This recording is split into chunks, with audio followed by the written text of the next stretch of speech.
I don't think Rhystic Study is a good card for Commander. Now, you already know where I'm going with this. Obviously, Rhystic Study is incredibly powerful, and I'm not gonna try to convince you otherwise. It's one of the strongest cards in the game. But strongest isn't necessarily the best criteria for how good a card is for Commander, right?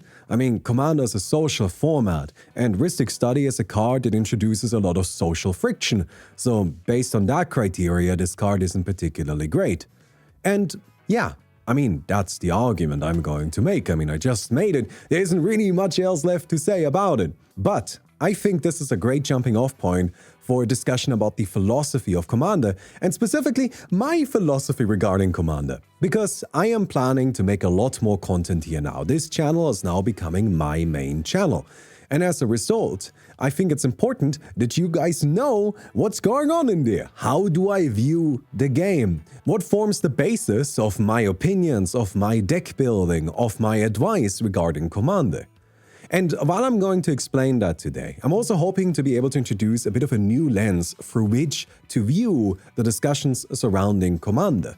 Now, I'm not claiming to introduce a completely new concept. Instead, I just want to give you a bit of a different perspective. For me, having a different way of viewing the same information can really help clarify some ideas. And so I'm hoping that maybe I can offer that to some of you today as well. What you will often see when discussing power levels in Commander is something like this, a very simple graph, or, something similar along those lines, where we're just optimizing to win, and the higher our optimization is to win, the more powerful the deck becomes, as in the higher the deck's chances to win. So, in the bottom left corner of this graph, we have incompetent decks. These are often just described as piles of cards. To be completely honest, I don't really think these exist. These are just a theoretical necessity for the rest of this to make sense. Instead, most rankings start at power level 5, which is generally precons. You can assume everybody is playing at least a precon power level simply because you can just go and buy a precon and then you're playing at a precon power level. So this is our general floor. Of course, that's not always true, but we can assume most of the time it is. And that starts our kind of normal Commander sphere of gameplay, where we have our, self-built decks, theme decks, your casual decks. And as we go past that, we eventually reach high power, which are decks that are more optimized to win, that care a lot more about winning, until we eventually reach CEDH, where the decks are all about winning. Within this framework, if we want to improve our decks, we're going to improve them along the axis of optimizing them to win, which means we're going to improve them by adding powerful cards. Powerful cards like, for example, a Rhystic Study or a Smothering Tithe. Now, for the sake of our discussion today, please substitute Rhystic Study and Smothering Tithe with any other cards that you deem to be extremely powerful. If you think Soul Ring belongs there, then put Soul Ring there. If you think Vampiric Tutor belongs there, then put Vampiric Tutor there. If you think Thassa's Oracle is really the best card, then put that there. This is just a placeholder for whatever you consider to be extremely powerful. Now, if we want to increase our optimization, if we want to make our deck better, then we do that by adding these powerful cards if we follow this logic. But I actually think this logic is quite flawed, and well, it's not inherently wrong. It just leaves out an incredibly important aspect of Commander, which is flavor. I think most players are trying to build flavorful decks, and they're trying to optimize their decks for flavor reasons. So going forward, we're going to work with a new assumption, and that is that everybody is always trying to maximize the optimization of their deck, but instead of optimizing their decks just for win percentage, players are optimizing their decks for flavor. For our flavor scale, we're going to just arbitrarily start at 1 and end at 10. We are defining 1 on the flavor scale as no theme and optimizing to win. So if you're at a 1 on the flavor scale, then your desire is to win the game as much as possible. That is your priority. As we move along the flavor scale, winning becomes increasingly less important. So once we reach a 10, winning isn't a priority whatsoever. Instead, as we're moving along the flavor scale, we are going to invest more and more commitment into other elements that we care about. For example, at a 10 on the flavor scale might be a deck that's made up of specific artwork, like a deck that's made up of only men with beards. This is not a deck that cares much about winning because, frankly speaking, it's got a bit of a limited selection of cards available. This is a deck that cares entirely about its theme. Now, we can graph most strategies along this simple line, where things like, for example, artifacts and lands as a theme are fairly low on the flavor scale because they don't require a lot of commitment. If you're high on the flavor scale, then that means that you're willing to make a large commitment to your theme, to make the theme your priority. If we plot this on a new graph, we'll go up in power and then to the right in flavor. But what we're going to add as well is what I call the optimization constant. And we can place this wherever we want, but I'm going to place it at around the 7 because it makes for a nice looking graph.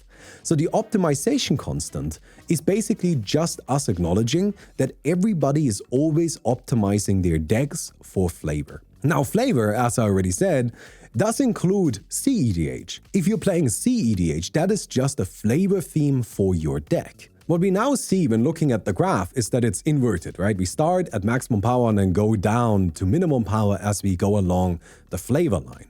If we now include the optimization constant, first of all, you will notice we've created 2 fields, but you will also notice that one of these fields gets pushed up in power level by optimization, while the other one gets pushed down by optimization. Allow me to illustrate this using 2 decks. I've got 2 mono green decks here, which I think makes for a fun comparison. This right here is my 6 deck, which is very, very powerful. And this is my Galgos Vicious Watcher deck, which is a very casual deck that I get out against precons.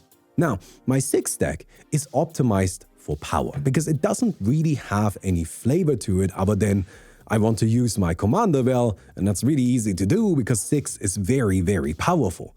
As a result, this is a deck that is just full of cards that work well with 6. There was no thematic inclusions here. Instead, I'm just trying to build the strongest deck I can, and as a result, this is my most powerful deck. Over here, this is my Galgos Vicious Watcher deck, and this is a Hydra deck, 100% a Hydra deck. What I mean with that is I play, I think like 24 Hydras, which is a fairly high amount because Hydras are terrible. I don't know if you've ever looked at mono green Hydras, but they are not good. So the point of this deck is to be a deck that's centered around Hydras, and it fully embraces its theme. Funnily enough, I think this deck is more optimized than this one, even though this deck is much, much weaker.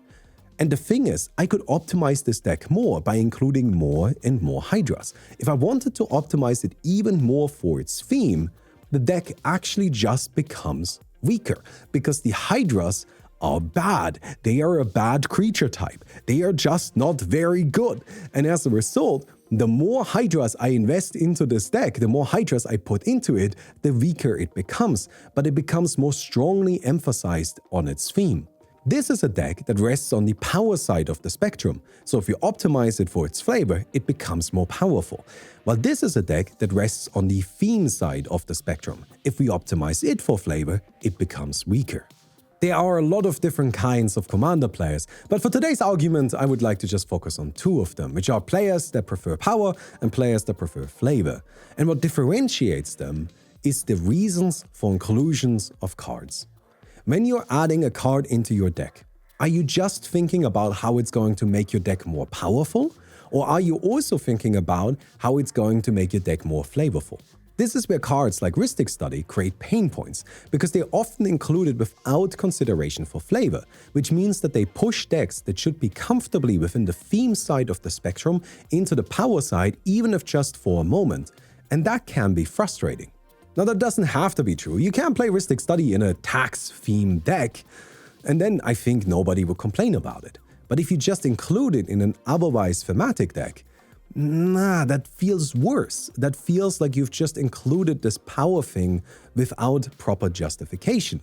And that can be frustrating because, of course, players that are playing on the theme side will often put great attention to detail as to why certain cards are included. Justification is the whole point. If you are a power player, you might think that justification is useless. You don't care about that. And that's totally fine. In that case, go ahead and play your Rhystic Study. But this is where I have to say, my God, I love justification. There's nothing better than having a really, really good reason to play a card because that means it's found a home. And that's something I greatly appreciate. You might have heard me mention before that I don't play with Sol Ring, and this is exactly why. Sol Ring is a power card. It is the most powerful card in the format that is just randomly included in all decks, even in strongly thematic decks. I cannot understand for the life of me why Sol Ring is in every precon. It creates just kind of negative experiences every once in a while because you just have these incredibly thematic decks, and that's what precons are, right? Precons are incredibly thematic decks. There is no precon that is just like a pile of 100 good cards. I don't know, maybe that's Modern Horizons 4. You know, it's just a pile of 100 good cards. But no, precons have themes. And a Sol Ring, which doesn't fit into the theme, which doesn't really make any sense. Allow me to go into a bit of a different direction for a moment and talk about playing to win. I want you to play to win. I want to play to win. I want us all to play garbage and then play to win as hard as we can. I think that's a really important aspect of this collective fantasy here. Because if we don't play to win, if we intentionally hold back at certain points, I think that can almost feel disrespectful. So recently I put together a little gates deck. I don't know, I just felt inspired. I got out all of the gates and my Maze's End and all of my ramp spells, slapped it into a Nif Mizzet shell and just brought it to Friday Night Magic. And it ended up being a bit too powerful, mostly because I had just an incredible game. Just popped off like crazy. I went Open the Way into Eternal Witness into Open the Way. I mean, people we're just done.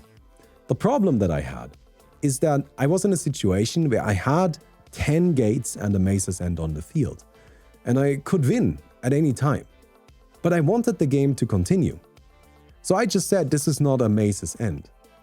But that felt like shit. You know, that's not fun. That's not fun. Nobody's happy about that. Right? Nobody wants to have a win handed to them. We want it to feel fair. We want it to feel even. We want it to feel earned. The best games, in my opinion, are the ones where you don't have that problem. Now, if I may go into a slightly different direction again, is when I started playing Commander, I was playing in a community that was very high-powered. I've mentioned this before. And one of the most frequent cards that I ran into almost every single game was Mana Crypt. And I found that to be incredibly frustrating because Mana Crypt was a €200 card that I didn't own. So I couldn't play Mana Crypt, but everybody else was playing Mana Crypt. Well, that was until I proxied it and then I played with it and I found it to be incredibly boring, but that's a different problem. Anyways, so the problem with the Mana Crypt is that it just felt like I stood no chance. The Mana Crypt came down, land came down, somebody had free mana on turn 1. What am I supposed to do against that? There is no card in my deck that can keep up with that start. Even if I destroy the Mana Crypt, I am so unbelievably far behind already that it feels like we aren't even playing the game. And that is frustrating. I found that to be annoying. If we're playing on the power side of the spectrum though, these frustrations don't exist as much because of course then I would just win with my Maze's End and I wouldn't have to feel bad about it. Then I would just have my own Mana Crypt and it doesn't really matter. Consequently then, decks that play on the theme side of the spectrum need to stay consistently on the theme side. That is incredibly important because otherwise you're creating these frustrations. What this comes down to is that I think there's a very important distinction to be made between the power side and the theme side of our spectrum. And as a result, players that want to play on the power side should be able to clearly declare that, while players that play on the theme side should be able to clearly declare that. And that is something that I feel like this visualization helps with, because now it's a bit clearer what differentiates these two axes. The power side is the side where your decks become stronger as you optimize them, while the flavor side, the theme side, is where your decks become weaker as you optimize them. Now, I believe that most players are on the theme side. I think that's where most of Commander takes place. But I do feel that a lot of the discussion surrounding Commander treats it as if everything takes place on the power side, which is flawed. Recently, I built a Kiora the Rising Tide Mono Blue Reanimator deck, which is nonsense. There are no Mono Blue Reanimator cards. Oh, well, unless you count stuff like Flashback and Retrace and Encore. So this deck is a bunch of nonsense. But it plays a lot with the graveyard. Now I was needing card draw. Weirdly, surprisingly difficult to draw cards in mono blue if you don't want to do it with instants. So I was looking for card draw. And one thing that of course jumps to mind is the One Ring. This is the best card draw spell in the game. This will draw you cards. But this has nothing to do with Kiora, so I don't play it. Instead I play cards like Shoreline Looter, River Kelpie, or Overlord of the Flood Pits, which are cards that fit into our gameplay theme. And as a result, the deck feels really good and really fair to play with, and I hope to play against. I like playing to win on the flavor part of this curve. That's where I like to exist. I don't go all the way to the bottom. I usually hang out a little bit more towards the beginning, but it's important that I am perfectly happy to compromise the power level of my deck in favor of flavor decisions. That is something that I do all the time with every single one of my decks. This right here is my Genku Future Shaper deck. I just added in a Tamiyo Planeswalker because Genku is Tamiyo's husband and they should be in the same deck. I wish I could play Nashi, but Nashi isn't black. Make me a blue-white Nashi, wizards, so I can put them all in the same deck. I just wanted Tamiyo in the deck because it felt right. But of course, she doesn't fit into it because it is a flicker deck, although a very low-powered flicker deck because Genku is not a very strong commander, but still a flicker deck. And as a result, she doesn't really contribute very much. But I still like her. I think she's just a cute addition because that's what this deck is about. It's about being cute with its theme. That's what I care a lot about. You will basically never catch me just playing OP staples, powerful staples, just for the sake of it. Now, that doesn't mean that I don't play some staple cards, right? I will play more of the kind of mid-power staples. I'm happy to include Cultivates and Kodama's Reaches and Wild Growths, right? I'm just listing ramp spells. What I'm saying is I'm down to play these kind of building block cards. And of course, you might now say, but Baumi, I consider a Rhystic Study a building block. And again, if that's how you feel, then that's fine. It's just for me, that is a card and other cards like it that are on that power level that are a step too far. And I would much rather include a flavorful card over those because I think it just makes for better gameplay for everybody at the table. Cards of that power level tend to take over the entire game. And I think that just distracts from what we're actually trying to do. So I know that this is not really like completely new. You might just say, Baumi, this was just 15 minutes or however long, I actually don't know how long it's going to be, of you explaining just overpowered cards are overpowered. And I get that. But I'm hoping that this visualization kind of helps you understand what I'm trying to do. So when in the future I discuss cards and you see me talking about certain cards that I like and certain cards that I dislike, if you see me talking about cards like Vampiric Tutor or Soul Ring, then you know why I don't think that they are particularly great inclusions. Because they just kind of push decks from the lower section of our graph into the higher section of the graph, even though the rest of the deck should be in the lower section. And that feels really awkward and clunky. To sum it up, my decks are a 7. Anyways, goodbye! No, wait. If you've enjoyed the video, don't forget to give it a thumbs up. As I said, I am now here 100% of the time. This channel is now our main focus, and as a result, we will be uploading a lot more. Thank you very much for watching the video. This came about because I was watching a video where Covid Go Blue and Simo were rating or talking about, or I don't really know, discussing the Commander ban list. And within that discussion, they brought up Rhystic Study and they brought up Tudors. And they talked about why would anybody not play these cards? They're obviously so good. They are, the best cards that you can play, so you should be playing them. And it's silly to even consider not playing them. And I think that is not true. One of my favorite games that I've ever played was when me and my friends played a very low power game where we actually deliberately built low power decks for it. And then one of us dropped the Flood of Mars, which is a card that makes other creatures into Floods of Mars. And then just like everything turned into Floods of Mars. Everything was Floods of Mars. And our decks weren't really powerful enough to deal with that, which sounds silly, But it was silly in a good way. I really liked that game because everything was Floods of Mars. People were just like, well, I'm gonna go ahead and play a creature, aka a Flood of Mars. And everything became Floods of Mars. And I thought that to be absolutely fantastic. Commander doesn't have to be so serious. I think there's a lot of space for a serious version of Commander. I like CEDH. I like budget CEDH specifically. That shit is amazing. I love that. But when I'm just playing regularly, day-to-day Commander, so to speak, man, just let me play my Hydras. I just want to play Hydras. And if you're gonna go ahead and drop Smothering Tithe, Rhystic Study, and One Ring on me, my guy, there are no Hydras that can deal with that. It's not true. There is one Hydra that removes enchantments and artifacts. So I guess if I draw specifically Steelbane Hydra, I think is what it's called, then I stand a chance. But, you know, it just doesn't really work that way. Anyways. Oh, I guess I can't get that reliably. Anyway. I hope you guys enjoyed the video. Don't forget to give it a thumbs up. And I hope you guys enjoyed the channel. We are here full time now.